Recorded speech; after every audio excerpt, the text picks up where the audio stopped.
Can't afford to lag back for a second. Never mind all this about looking after tyres. And there's drama in the background. It is an Aston and Audi that get together.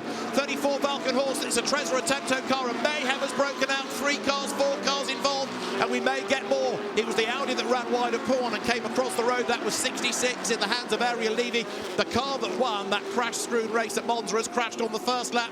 I think it has taken 34 Jamie Day with it. And there were others involved. This is going to be a safety car, surely. Yeah, it's got to be. I think I saw a come to you. Aston as well caught up in that high speed on the exit of Pawn. Cars will be doing 220 kilometres an hour. You can see the Valkenhurst Aston Martin get a bit of air underneath it and then was okay. And everyone did well to avoid using the runoff area to navigate past all the strewn cars.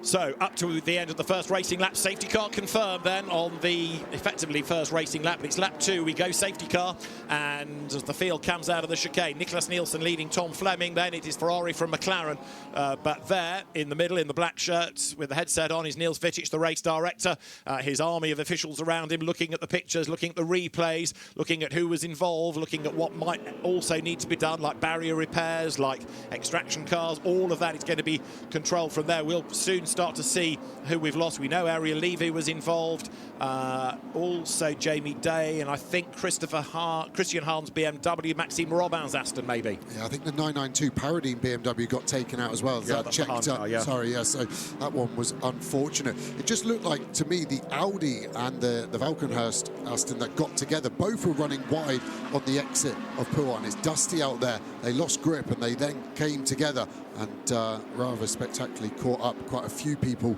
behind them. Yeah, I thought Levy had gone wide, and as he came across, got tangled up with the Valkenhorst car. But we'll have a replay as soon as we know everyone is safe and sound.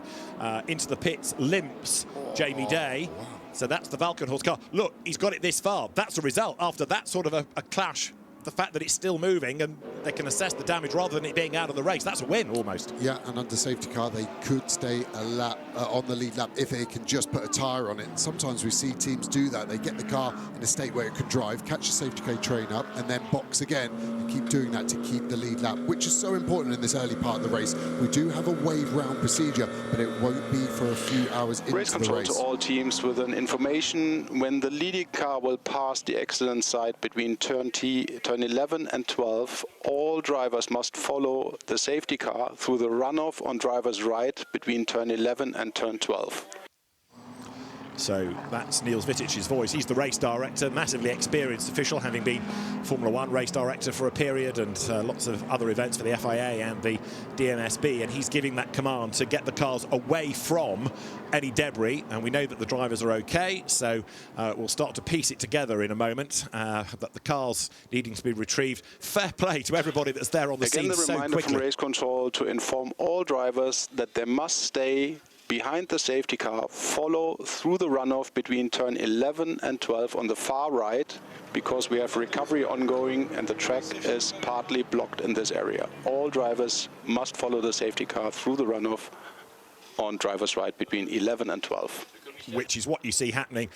And there you see how race control and the teams and the drivers work together. We have got, that's Maxime Robin's Aston being hoiked onto the back of the flatbed, so that's our first car looking like it's a retirement. Yeah, so we're going to get a replay. Look in the top of the shot, the Audi running wide over the curb, then hits the Valkenhurst car. Nicky Thiem did well to thread his through there, so did Dennis Lind. And then it was just really a concertina effect, wasn't it, on that side of the track? Yeah, Hahn, I think, had already gone, and then Robin sort of arrived on the scene and was confronted with an accident. Let's have another look on board here. So look, you see it all happening ahead. Which way do you go? Others check up. Debris flies. You hope you don't get hit up the back. And by that stage, it's all kicked off. Lucky to get through here.